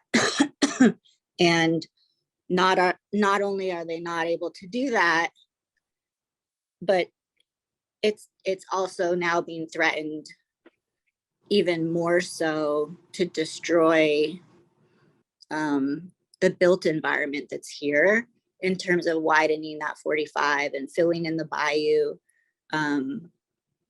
that is left, you know. And then once that happens, it almost becomes irreversible at like a tipping point, right? So right now we're like very, very close to that tipping point. I don't know if we've already passed the tipping point of no return, but I think that if they are able to widen the 45 and fill that bayou, and it might almost become irreversible. And so obviously the 45 has done damage to the accessibility of the bayou, but also there are these commercial developments along 45, along the feeder road, along the bayou. And I don't know, I've been told that some of the commercial developments do dump waste into that bayou, but I haven't researched it myself. So I hope that speaks to the map that you put up, or is sort of on your radar. Thank you, April. I see some other folks. Miss Rafferty, you started very early. Would you like to add a few words? Or are there other people? Yeah, go ahead. Okay, the reason that I'm more specific than everyone else. Here's an example. Most of the runoff from our community comes from the northwest and goes down in a southeasterly flow to Little White Oak. It goes through several open and closed channels, meets at 40th and a half Street at the park. And there's also there in the eventually, because of all the things that the city has done, the water eventually goes to Little White Oak. But there are some other things that have occurred. For example, south of the park on 36th Street, there's the railroad tracks. The railroad tracks has an easement that the railroad owns. And then there's also a ditch or a channel right north of the railroad tracks, but it stops in between Ajax Street and Airline. And what happens is that all of the runoff that's supposed to go, let's say, down Ajax from north to south and then east direction stops right there, and it starts backing up on 36th Street and comes back up north on Ajax. So it's private property that's blocking it, but something needs to be done because it's affecting that whole quadrant on the south of the park. How do we get that information to the city? And if you do drainage and transportation, you say, gosh, we need a SIP, we need a capital improvements plan. That data, and I've talked to Representative Cisneros about this for in the people in her office about that for a long time. You do a SIP thing through 311 and that data never goes anywhere. We call it 311 dead data. I would like to know, I'll knock on doors. I would like to know how the water flows around people's house during heavy storm events and what we can do to get that water to the bayou if it's going in the wrong direction. Does that make sense? That makes a lot of sense, and that's just incredibly helpful information because as we are planning, it's those specifics that allow us to propose the right intervention. So thank you very much. Thank you. Councilwoman Cisneros, do I see you waving? Yes, I didn't see I don't know how to put my hand up on the. I got you here. Yeah. Okay, thank you. You are right that we need CIP projects. I have offered amendments to the CIP plan the last few years, and what has come back to me and what came back again this time is that that the city is hiring. They just hired 5 engineering firms to study the watersheds. This will include Independence Heights. Independence Heights is I've advocated for them, and they say it's coming. So they will be doing planning and evaluating and and really understanding the issues. We know some of the issues, a lot of it is caused by the highway construction that on both 45 and 10 that has really turned Independence Heights into a detention pond. It didn't used to be that way, and that culverts are undersized. Whatever happens with I-45 and the state, that will help. That will definitely help. That's out of our hands right now with what the Federal Transportation Authority is going to decide about that. But having these studies that are coming, I think in the next year, and then it's still going to take time. It's slow. It's agonizingly slow, but it is on the radar. For the flooding part of Public Works, and they.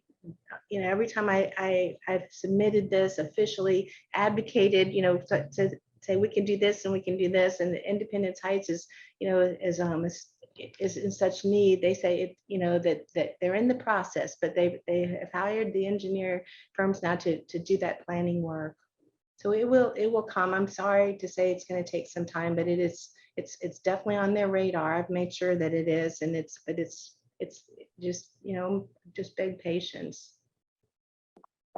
We've talked a lot about flooding now.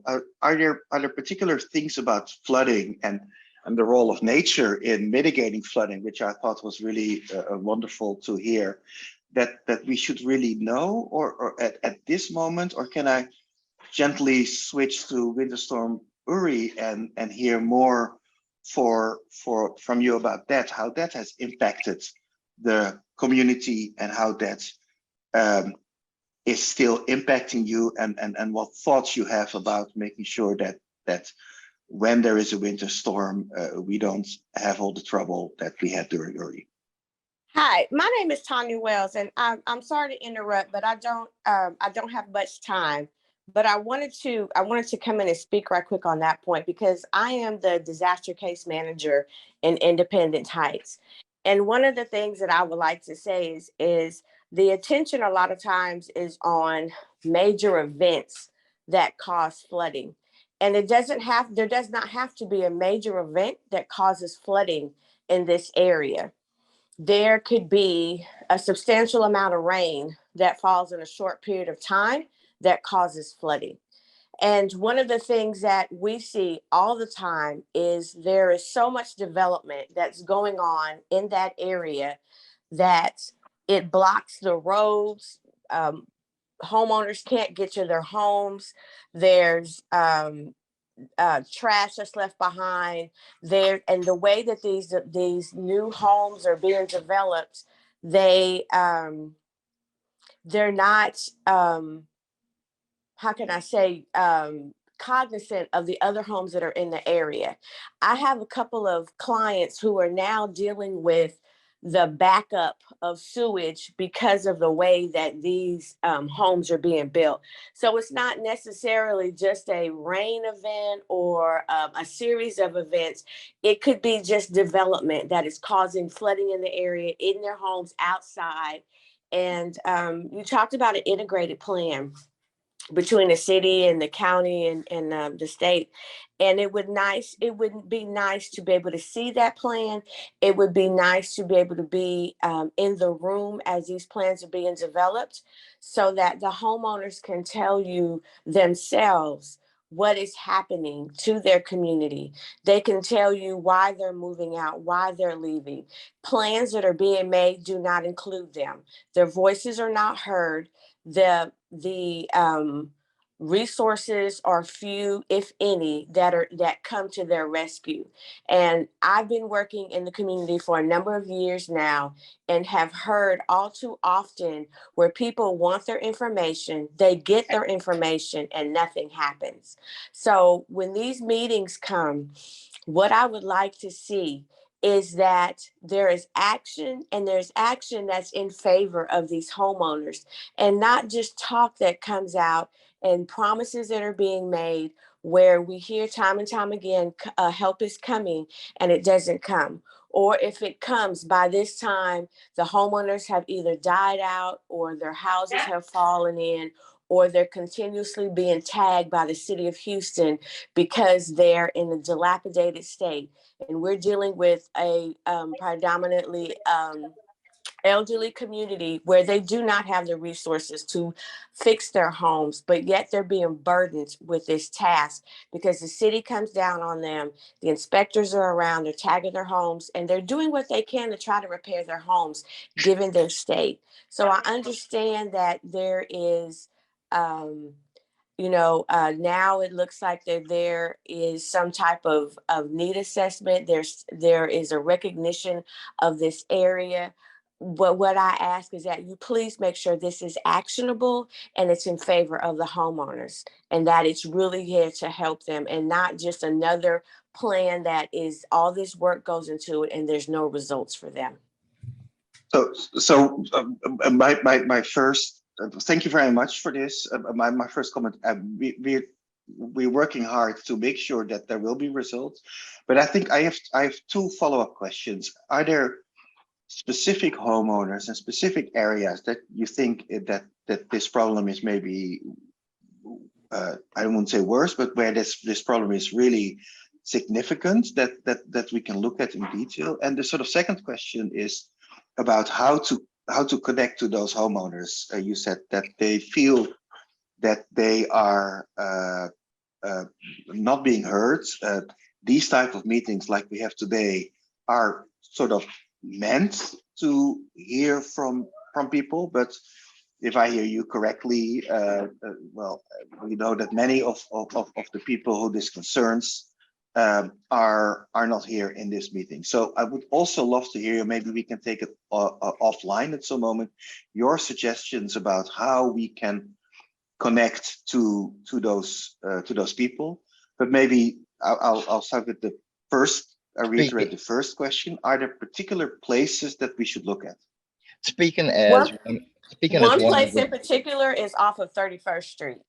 Okay, thank you. 31st and Main. There is an issue over there where the sewage backed up because of the stacked homes that were built on that street. And I heard someone else wanting to weigh in. Yeah, speaking as one of the seniors and original residents of Independent Heights in my 60s, I understand that this meeting is not for me. And like she stated, by the time this takes effect, I'll probably be dead. But see, back in the day, concrete, or maybe even today, concrete does not absorb water. When you cover the land with concrete, there's no land to absorb water. You're taking away all the land. You're building 3 houses on one lot that had a front yard and backyard that could absorb water. And now you're putting 3 residents on there, covering up the land completely. The water has nowhere to go except for in these small culverts, like the lady said off 36. Back in the day, the little park off 40th had a big drainage ditch. We are the Bayou City. That means ditches and bayous. The city closes them up and put in small culverts that will not carry water. And then even if they do carry the water when it first is put in, you don't go back and clean it up. Those culverts have to be cleaned continuously. So when they clog up, now all the water backs up on us. A lot of people don't know. We get water all the way from Fulton.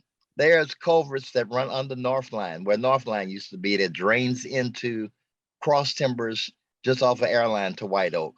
So we're getting water from all different directions into Little White Oak, but it stopped at 610.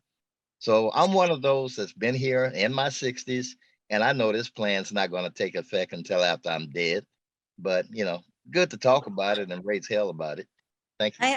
I also think you have to understand that the seniors in this community have chosen to work with the leaders that are here today to represent their voices. So I know you want to talk to seniors and more residents individually, but the information that you're getting now is the information that they want you to hear. Thank you, April. I see a hand raised by M.A. Van Bokel. Hi, yes, thanks. I transferred over from the other room, and but I'm struck by the theme of this conversation, which is we want to know about the flooding, but this flooding has been happening for 50 years and it's very well documented, and I'm just confused. How is it possible you could need people in the community to tell you anything more in order to do something about it? I can answer that. There's indeed a lot that we know about flooding. There's a lot of modeling that has been done. There's a lot of impacts from specific events that have been mapped through emergency calls, through insurance. There's a lot of information, and we have all that information. The thing that we find very important in this process is to make sure that in addition to all that information, we do hear the voices in the community, because often you find that modeling or historic events don't have the fine grain or detail, or don't catch everything that is happening. So that's why this is a complementary meeting to all the other efforts that we're having to understand the flooding. But your point is very well taken. Matthias, if you look at your map, if you look at your flooding map, I don't know if you've done the percentages, but you can see that over 50% of the neighborhood is in the flood zone. Yeah. 75% of our seniors and their single family houses are in the flood zone. So our streets become rivers, even as the previous speaker said, during a regular rain event. Yeah. So that is like everybody here is confirming that for you. Now, in terms of the winter storm, are you wanting to talk about power outages? Because our neighborhood power was turned off and sacrificed while other power in the city was on. So if you want to talk about that from an environmental justice perspective and address the grid, the power grid issues in some way, I think that's a valuable point to make. Thank you, April. And I think there's two issues there, right? There is indeed the environmental justice issues surrounding the choices maybe that the utility makes, but in order to talk more about the injustices and to make the case how unjust these are, and also to start fixing things, it would be really fantastic to hear from you all. What are your experiences and what are your stories about what happens and about what is happening now in response? Okay, well, I can tell you that the power went out. There was no communication. It was out for days. Power was on in other neighborhoods. It was hot. It was cold. It was cold. Now it's hot. Now it's really hot. And I have seniors that don't have air conditioner in their homes. So, you know, that's a real stress in the summer. In the winter, I have seniors that are using their gas stoves to heat their homes. So that's a real issue. We know that water pipes broke. They broke in the house that I stay in, that the church owns. The pipes broke in several places. So the repairs had to be made in order for the house to be habitable. After a day of no power and no water, the house becomes uninhabitable because in order to use the toilet, you have to pour water to flush it into the back of it to flush it. But you also don't have drinking water. So there's no water to pour into the toilet to flush it. So if you don't have a friend or a relative or a place to go outside of the neighborhood, you're living, you're basically camping at home. And there's very poor internet in the neighborhood. There's very poor cellular connection. So getting information when everything shuts down, it doesn't happen. And I'm speaking, and I'm 46.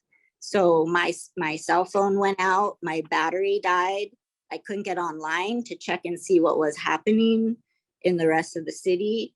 I didn't know that they were telling people to run water slowly through the pipes. Then they were telling people not to run water slowly through the pipes to keep them from freezing. But, you know, that's everybody sitting in their house was asleep, really, when they turned the power off. So you go to bed, it's cold, they turn the power off, you wake up, you're freezing, your pipes have frozen, you have no water, you have no access to information. I don't know if I'm like painting a picture here for you, if that's the kind of information. My experience isn't unique to me. It's the same experience everyone in this neighborhood had. And do you hear, and maybe other people can weigh in as well, that those impacts still linger and how that's has helped people or not sort of prepare for the heat waves where there was also a risk of power outages? How do you prepare when you don't have resources, right? So if the pipes are broke, the pipes broke, I personally don't have the money to fix it. So I'm relying on the landlord to fix it. Seniors are their own landlord. It's the cost to call somebody, to know somebody to call to come and look at that in the first place, to assess it. Who do you call to assess where the pipes broke? They have to get into the attics. They have to go under the house. They have to be a professional to some extent or a really good handyman. And then they're cutting holes literally in the drywall in the ceiling, and they patch the part of the pipe that broke to keep it affordable. But then who do you call to patch that drywall hole? And how long does that take? Thanks. I see another hand raised by Espriel. Yeah, one thing I did notice that I didn't hear yet, but in addition to what April is saying about that particular situation and what John Branch has been saying as well, the part that made me kind of sad, right? Because I'm a veteran and I served my country, and it took me back. And what this was after the freeze had happened, a lot of the community was also forced to pay a bill. So when these abnormal water bills started to happen and light bills and all of this other kind of stuff, like there was no resources out there to help these people, with that. And to be honest, that's beyond Councilwoman Cisneros. That's actually a higher level problem with the way things have been handled, on a governmental level with the governor and their response to our mayor with a lot of that. So yeah, there was a lot of people who are left with a bill. So yeah, you have a abnormally high water bill because, of this particular disaster, but you're like, wait, I need your help, right? I've gotten out of mine because I had filed a form called the astronomical bill form that they don't really tell you about. And I've been trying to get that knowledge over to a lot of people who are dealing with that, but that was just something I happened to find over the internet because I'm just crazy like that.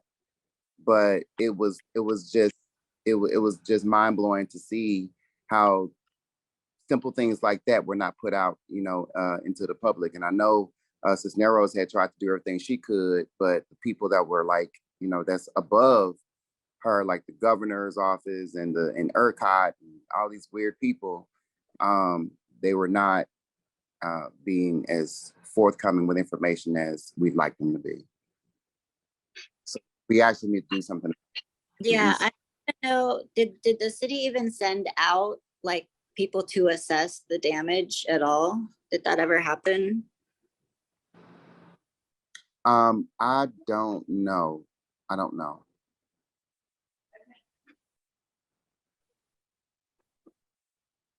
Okay, and I assume, right, that these higher prices then also lead to utility cutoffs and other problems that are associated with that as well. Does anyone else have experiences, personal or from their neighbors, about Windstorm Uri? And I see Council Member Cisneros. Oh no, she just. Anyone else would like to weigh in? Thank you everyone for these comments. I do want you to know that the city does, it is looking, and as but another part is, besides the crews, the public works crews that are going out when things like that are happening, we really rely a lot on you being the eyes and ears to report things. And I will tell you that a lot of people don't do that. We have some really reliable people in the neighborhood who will call, or people will call them to report something. But it really helps when you see something that needs help, please call it in to. And I know people have been frustrated in the past with 311, but they've made upgrades, recently that I'm hearing that it's working better. They are putting new systems in place for us too, of how we reconnect with 311.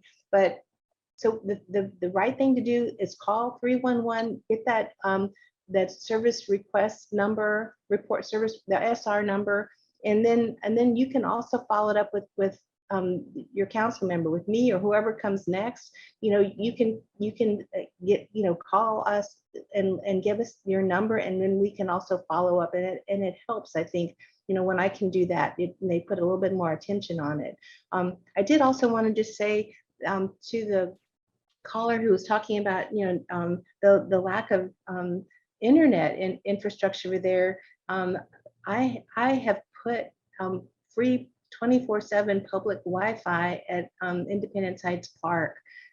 All of my park recreation centers have that. I'm the only council member who's done that. So just if you don't know that, now you do. So if there's power outages, I don't know if it affects the park. I don't know what will happen then, but just know that is a resource that's available that didn't used to be.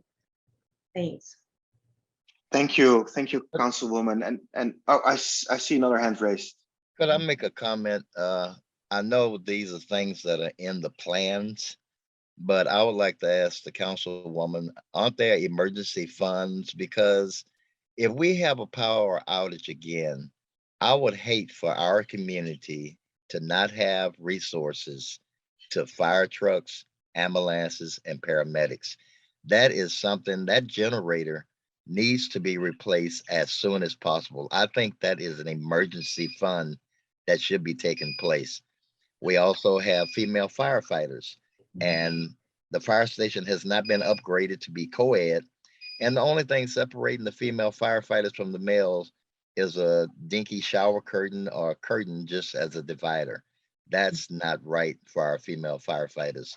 They should be able to shower in privacy and also have that generator so that they won't have to be moved to 5 or 6 different fire stations.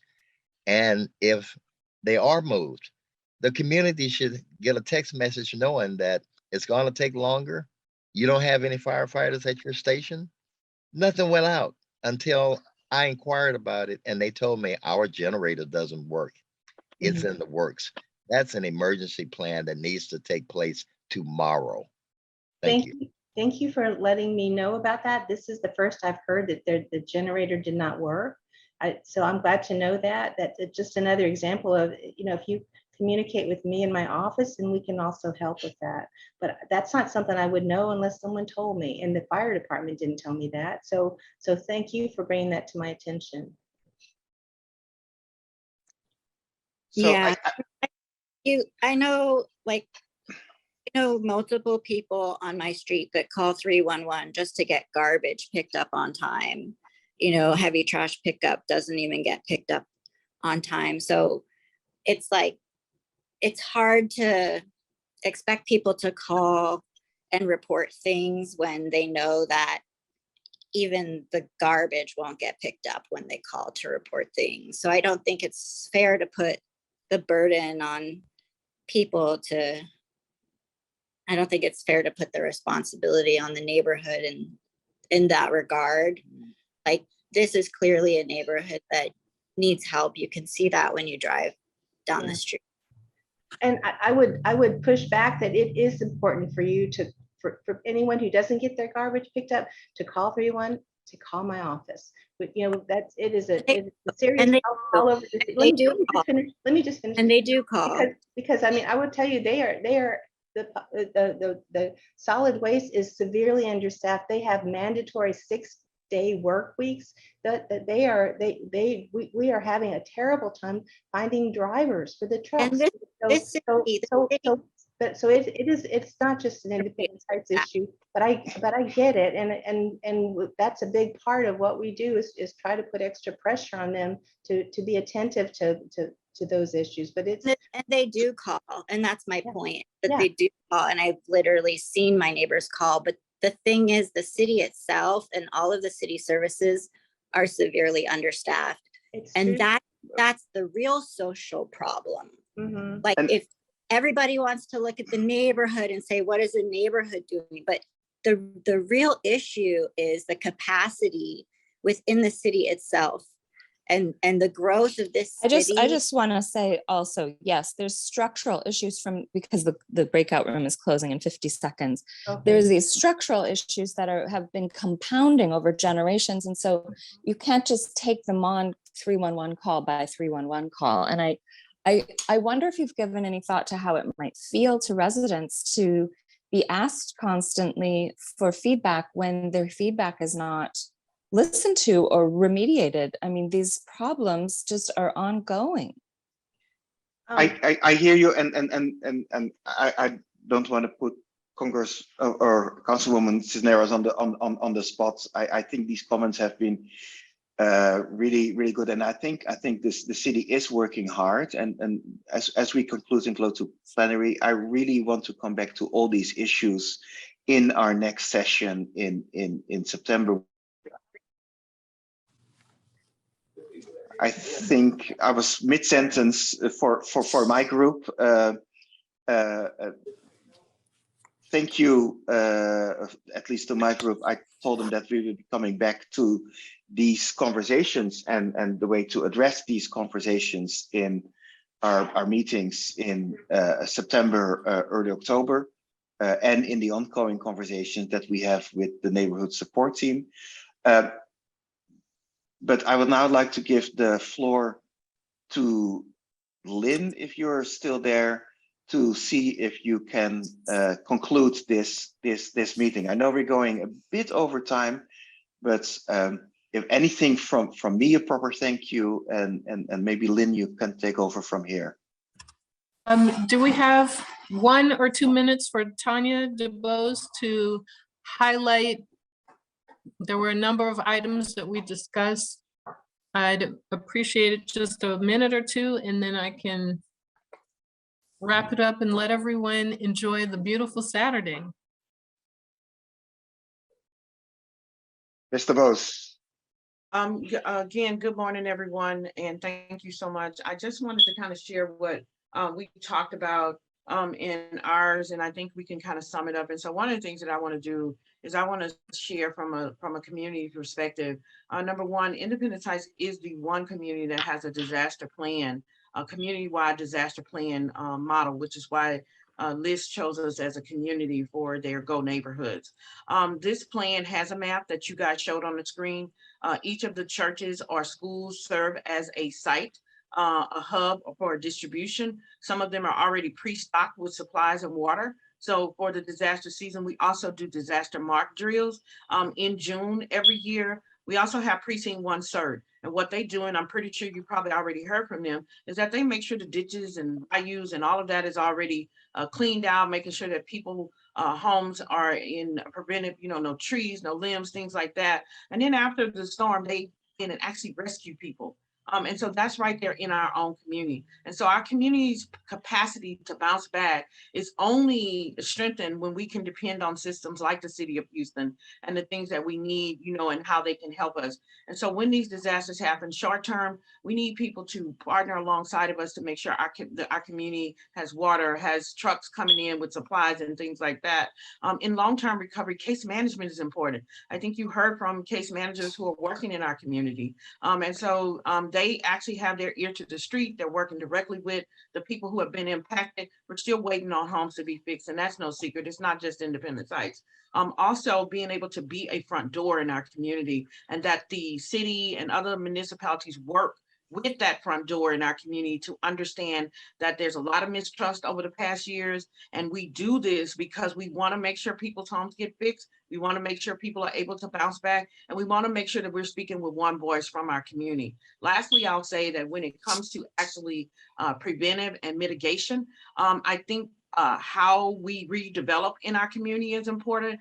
People are building homes up on hills and flooding out the people who live next door.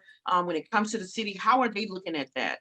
And making sure that these homes that are being new don't flood the other homes, putting in new gas lines, putting in new pipes. The pipes that they're putting in new are bigger than the pipes that are currently there. And so then it floods and causes backup in plumbing with the people who are currently living there. And so no one is making sure that those systems are working in the infrastructure. And so that's how also, you know, when it comes to needs, that's what we need also. We also talked about the homes that are being rebuilt. Some of these homes are being rebuilt 6 feet up in the air. We're a historic community. How does that fit into the historical fabric of the community? I know people design houses for our community for the future, but we also want to preserve the historic housing stock that's in our community. So where's that written into a housing study plan?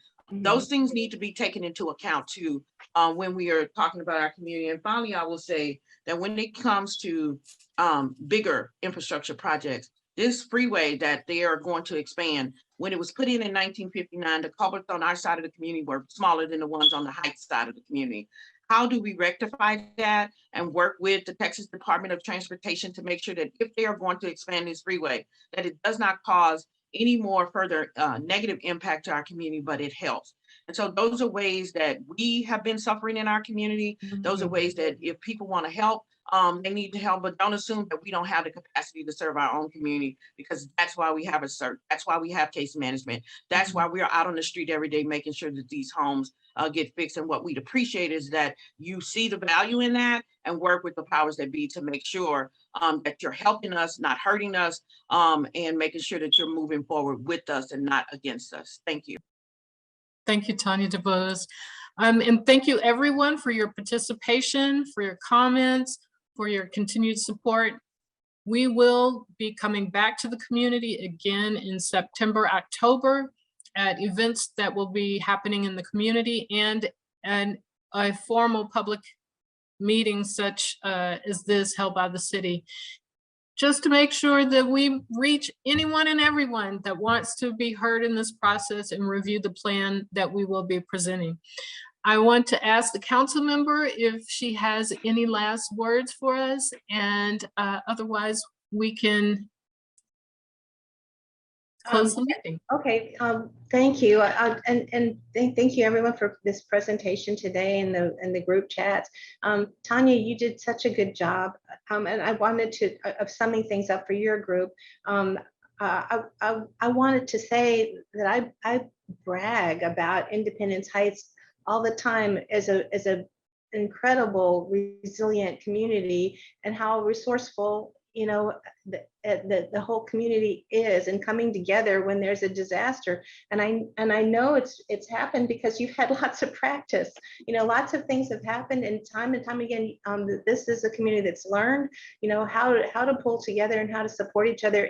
There's I know there's not really any time right now to go into that, but I do want to just recognize, you know, and give them recognition for, you know, for the incredible strength and resilience that they do have. And I think, you know, her comments about, you know, wanting to, you know, to work with this group, help us, don't hurt us, because they're doing so much on their own already. Thank you. Thank you, council member. Last words, Matthias?